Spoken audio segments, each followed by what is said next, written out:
All right, guys, welcome to episode number 24. This is the Patient Pod, your holistic hub for everything health and wellness. Today, we're doing a fun episode. So, a lot of episodes that we do are more educational purposes. We're talking about serious things, how you can get better. Today, we want to have a little fun and we want to look back. So, we're chiropractors. We love medical history and everything that has to do with that. So, we're looking back at the early medical practices that were very strange before they knew they were strange. So some of the things that people back in the day, early 1800s, 1890s, early 1900s, people were still doing some wacky stuff. So we're going to check this out. I really think it's funny because a lot of people say that we're kind of wacky chiropractors, but the medical field started off pretty pretty wacky at the beginning. Strange. All right. So they blew smoke up the booty? Yeah, it sounds a little weird, but it was a tobacco smoke enema, and it was used by the early European settlers to calm down the patient's gut pain. So you wonder, was there nicotine involvement in that? You know, I don't really know if there was nicotine. What's the time frame here? We're talking pretty 1700s, 16? I'm on during the early 19th century. The practice fell into decline, so we're talking about at least 1800s. Okay, start of chiropractic, man. 1895. There's a 1776 textbook drawing of a tobacco smoke enema device consisting of a nozzle, a fumigator, and the bellows. So this is a real deal, man. I mean, they documented this pretty good. They were feeling pretty good about this tobacco enema. They were pumping it.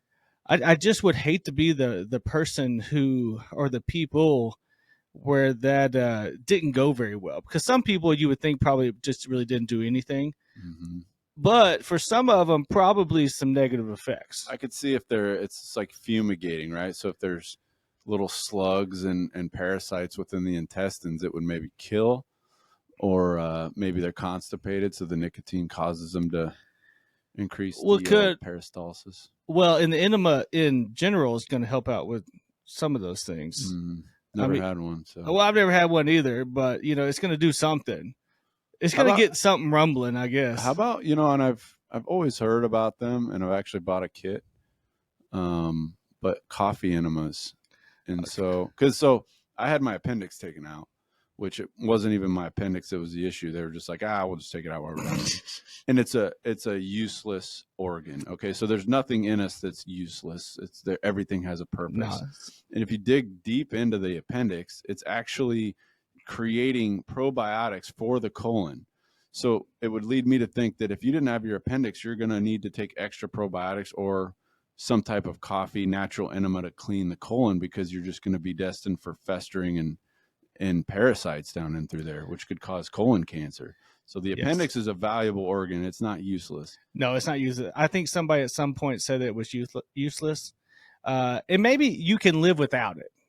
You can live just without like a gallbladder, just like one kidney. Yeah, definitely. But it doesn't mean that it's useless. I mean, if you lose one kidney, you're down to one kidney. Mm-hmm. Kidneys are huge organs. Yes. Yeah. It's a big deal. But yeah, I found that fascinating. The appendectomy is one of those. It's just but people, obviously, if your appendix bursts, you got to get it out of there. Yeah. I mean, you can't. Yeah. And that's the part of it where you got to get it done if you got to get it done. It gets you sick. Yeah. Yeah. All right. Next one. Number 2, they used to advise people who had asthma to smoke cigarettes. That in today's time, that sounds very contradictory. That sounds, not very smart. But I guess their philosophy might have been, since it is like maybe like a reflex and a spasm to cause more of dilation. I don't know if I imagine inhalation of smoke causes dilation in the little alveoli or the. I'm not really sure on that one. But I don't think the smoke is going to help in a lung already in a problem. Mm-mm. It's not gonna do it. But miles of vessels in there. Yeah, and what I'm looking at, this is here. It was an advertisement. I wonder how much the tobacco game had influence on that. I mean, the two that we've done are tobacco up your butt and smoking cigarettes for asthma. So, do you think that when those things came out, they were like, you know what? I think it can just cure everything. Well, it had to be, if they grow tobacco leaves and kind of find that there's some that benefit from it. I mean, nicotinic acid is like showing now to decrease Parkinson's disease or the chances to. So there's a reason for. The problem is just like with anything, nicotine's so addicting that it becomes a habitual bad habit. But I can't imagine that if there's science and research that shows there's benefit, that doesn't mean throw down a pack of cigarettes a day. No. But it does. Nicotine is a neurostimulant, and yeah, I've seen a few things, and I don't want to quote it, but I've seen a few things on YouTube of a medical doctor talking about some of the benefits of it. All right, and the last one that they used to do was milk transfusions. So in the late 19th century, milk was believed to be a perfect substitute for blood, and the fatty, oily qualities would become white blood cells. Oh boy. I don't get this one at all, man. So, however, while a few instances of this procedure were successful, many resulted in death. Yes, I would think so. In one instance, the injection of milk dropped the patient's pulse immediately to the point where they had to be resuscitated with a combination of morphine and whiskey. A little morphine and whiskey to get you going.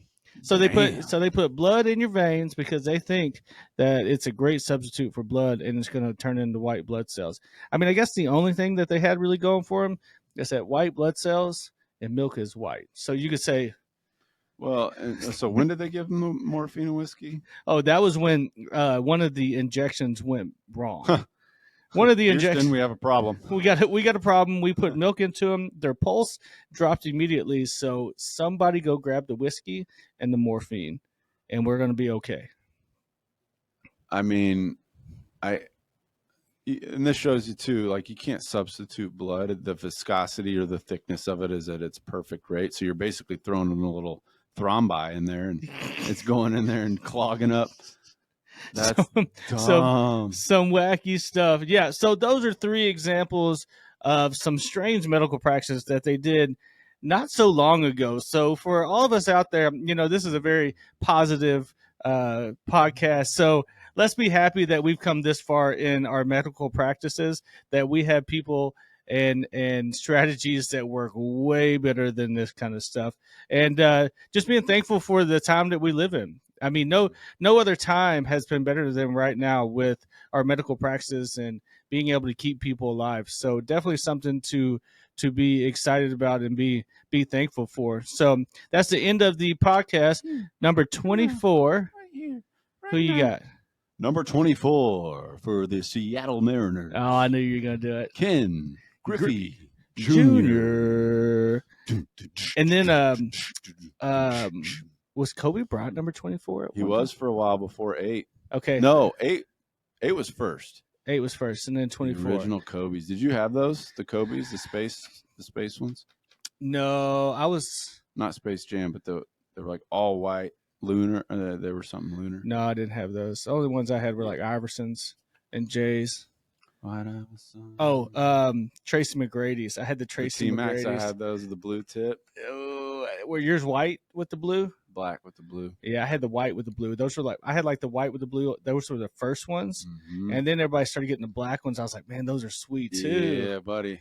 But yeah. I had the OGs though. I had the OGs. To be honest with you, I remember ordering those out of East Bay, and I think I ordered the white, but they sent you the black. East Bay was always sketch. You never do. Sweet blue shoes, and you get them in there. Wasn't East Bay an awesome magazine when that though? Monthly East Bay came out. There was so much stuff on it. I wanted some Timberlands and some baggy pants. It was early 2001. I'm watching P Diddy on MTV. See, I wanted that TPX 2-piece, which that was a good bat. Yeah, that was a good Connection. bat. Yeah. That's when bats got a little better, a little better pop in it. Mm-hmm.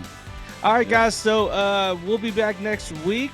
Tune in. Make sure you subscribe to the podcast. Make sure you leave us a review. Help us out. We're excited that you're listening. We'll see you next time. See you guys.